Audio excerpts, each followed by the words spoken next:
Pertanyaan pertama dari Bapak Amiruddin SPDI. Assalamualaikum warahmatullahi wabarakatuh. Izin bertanya, Pak Dr. Ali Shihab, sebagai awalan, bagaimana konsep dasar menjadi Muslim yang toleran dan rahmatan, di mana yang penuh tingkat perbedaan, baik sudut pandang keilmuan, kelompok yang berbeda paham, ras, dan suku yang begitu beragam.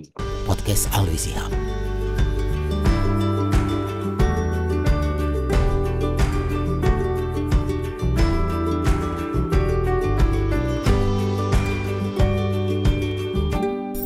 Jadi yang pertama kita harus pertama-tama mengetahui bahwa perbedaan yang terjadi di antara kita dengan siapa saja itu bukan keinginan kita, itu adalah keniscayaan.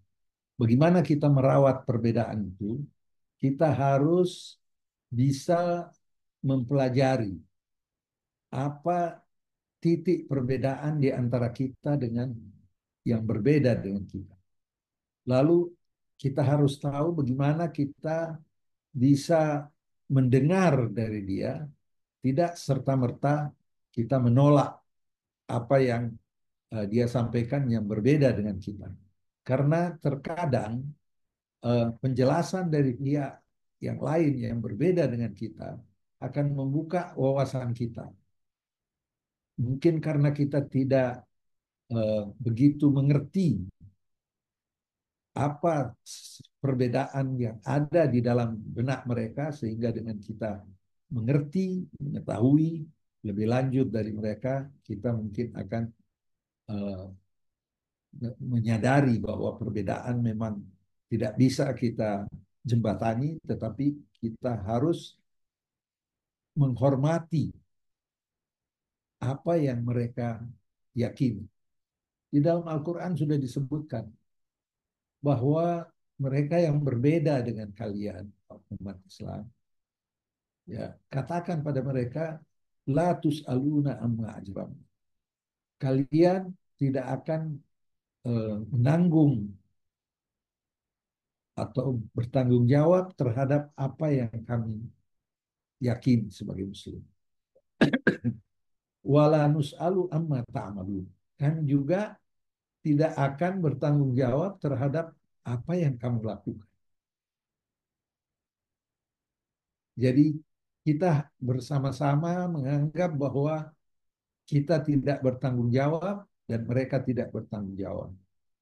Dan diteruskan dengan ayat bahwa kalian nanti akan kembali ke Yang Maha Kuasa dan dialah yang akan membuka siapa yang benar dan siapa yang salah. Kalau kita memiliki pandangan yang diarahkan oleh Al-Quran ini, kita bisa menutup celah-celah perbedaan yang bisa menimbulkan konflik dengan menutupnya dengan ayat tadi. Kita katakan bahwa kami menghormati pandangan Anda karena kami tidak akan bertanggung jawab terhadap apa yang kamu lakukan. Kami juga mengharap Anda menghormati pandangan kami karena Anda juga tidak bertanggung jawab terhadap apa yang kami percaya. Mari kita serahkan kepada Tuhan, nanti dialah yang akan memutuskan. Jadi dengan cara begini kita menghindari konflik. Dan Al-Quran juga mengarahkan kepada kita, la yajrimannakum syana'an qaumin ala alla ta'dilu. Jangan karena kita memiliki rasa tidak senang dengan satu kelompok. Taruhlah seorang muslim, dia tidak senang dengan orang Yahudi. Dia tidak senang dengan orang apa saja, agama lain. Menjadikan dia tidak berlaku adil. La yajrimannakum syana'an qaumin ala alla ta'dilu. Jangan karena ada perasaan tidak senang dengan satu kelompok, lalu kamu tidak berlaku adil dengan dia. Lalu kamu menganggap bahwa dia salah walaupun dalam hal yang sebenarnya dia benar, taruhlah dalam pergaulan. Jadi sudah dituntun kita untuk menghindari cara-cara yang bisa menimbulkan konflik di antara kita. Itulah yang menciptakan suatu suasana yang penuh dengan kedamaian, rahmat. Sehingga antara kawan tidak perlu kita berdebat, apalagi yang menyangkut kepercayaan. Karena kepercayaan ini tidak bisa diukur secara ilmiah, bisanya diukur di hati. Saya percaya bahwa istri saya yang paling cantik. Saya juga harus percaya pandangan kamu mengatakan bahwa istri kamu paling cantik di dunia ini. Itu perasaan cinta. Begitu juga kita beragama. Tidak bisa kita katakan tidak. Agama kamu salah. Itu tidak dibenarkan di dalam agama. Kalau kita mau menyampaikan begini loh, Islam itu begini, apa yang sejak tadi saya sampaikan kepada para peserta, itu boleh disampaikan kepada pihak lain. Lalu kita juga minta dari pihak lain, tolong sampaikan. Nah, nanti kita akan lihat pasti ada titik temu di antara kita. Nah, itulah yang dianjurkan oleh Al-Quran. Qul ta'alu ila kalimatin sawa bainana wa bain. Mari kita cari titik temu di antara kita. Jadi ada titik temu di antara kita, antara lain apa? Bahwa kita tidak menyembah kecuali yang maha kuasa. Dan kita tidak mensekutukan Tuhan. Itu titik temu di antara kita dengan agama-agama lain.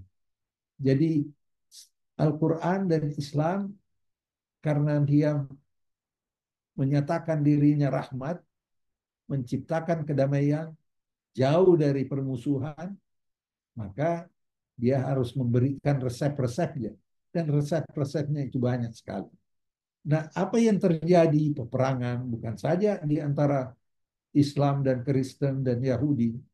Kita tidak bisa katakan ini ada peperangan antara Islam dan Yahudi dan Islam dan Kristen. Itu peperangan antara umat Islam dan umat Yahudi, umat Islam dan umat Nasrani. Umat, bukan agamanya. Karena itu, kalau kita berbicara tentang perang salib, ratusan tahun, 200 tahun lebih, perang yang tidak henti-hentinya oleh tokoh-tokoh Kristen masa kini, itu dianggap bahwa adalah kekeliruan dari orang-orang baik Islam maupun Kristen yang menciptakan pertempuran yang begitu dahsyat. Nah, kalau demikian halnya, mudah-mudahan kita bisa bergaul dengan baik, menyikapi perbedaan dengan tenang, dan tidak gampang untuk menuding orang bahwa kalian akan masuk neraka dan kami yang akan masuk surga. Tidak ada yang berhak untuk mengatakan itu adalah hak prerogatif Tuhan, sebagaimana yang disampaikan di dalam Al-Quran.